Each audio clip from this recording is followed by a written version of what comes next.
देखिए यहाँ लिखा है एन इलेक्ट्रॉन रिवॉल्व्स 6 × 10⁻6 टाइम्स पर सेकेंड।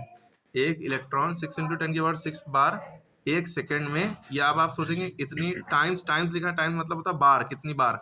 6 × 10⁻6 मतलब 6 लिखा, 1 2 3 4 5 6 जीरो लगा दिए, 1 10 100,000 10,000 लाख 10 लाख 60 लाख बार, यानी 6 मिलियन बार एक सेकेंड में इसी पाथ के अराउंड सर्कुलर पाथ पे रिवॉल्व करता है। ठीक है, तो find the value of current in it, वो बताइए उसके इलेक्ट्रॉन में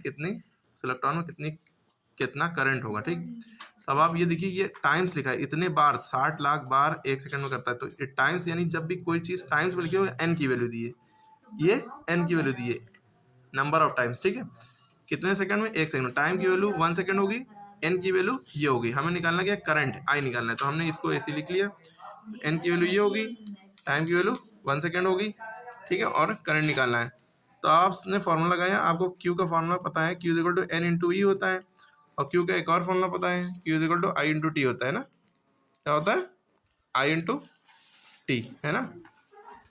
तो आप क्या है, दोनों ही क्यू की वैल्यू है, तो दोनों बराबर बराबर में लिख सकते हैं, क्यू की जगह आई टी भी लिख सकते हैं, एनी, तो आई टी बराबर एनी हो गया। कैसे हो गया आपने समझाइए, है ना, क्लियर है, आई टी बराबर एनी हो गया, कोई डाउट नहीं।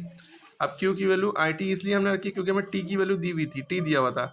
अब N number of times N की वैल्यू भी दी। अब ई की वैल्यू हर एक बच्चे को याद होती है 1.6 × 10⁻−19, यह हर एक को याद होना चाहिए, चार्ज ऑन इलेक्ट्रॉन। ठीक है, अब आई की वैल्यू निकालनी तो टी को नीचे भेज देंगे, तो आई बराबर N into E upon T. अब सारी वैल्यू दी हुई है, देखिए एन की वैल्यू ये दी हुई है, ई की वैल्यू हमें पता है 1.6 × 10⁻−19, टी की वैल्यू 1 सेकेंड है, तो ये। अब इसके बाद सबसे मेन मुद्दा है कि कैलकुलेशन में दिक्कत होती है ना। कैलकुलेशन कैसे करते हैं कि जो 10 की पावर वाली चीज़ें हैं, सबसे पहली चीज़ जो नीचे 1 अगर बचा है तो उससे कोई फ़र्क नहीं पड़ता, उसको नोट भी नहीं करेंगे। 10 की पावर 6 वाली, जो आगे 10 की पावर 6 लिखा है वो लिख लिया, और आगे 10 की पावर -19 लिखा है, इन दोनों को साथ में लिख लिया। हमारे पास ये 6 बचा और ये 1.6, तो 6 इंटू 1.6, 1 नीचे नहीं लिखते। ठीक, अब इसके आगे कैसे सॉल्व करेंगे, 16 6 कितना होता है 96। अगर हम पॉइंट को इग्नोर करें, इसको से मल्टीप्लाई करेंगे 96 आएगा। पॉइंट से एक नंबर पहले पॉइंट लगा, तो एक नंबर से पहले पॉइंट लग गया। ठीक है, 10 की पावर, अब देखिए यहाँ बेस सेम है, पावर्स ऐड हो जाएंगी, पावर्स क्या हो जाएंगी, ऐड हो जाएंगी, तो यहाँ पे हो जाएगा 6 प्लस 9 -19 ना, तो प्लस माइनस क्या हो जाता है माइनस, 6 -19।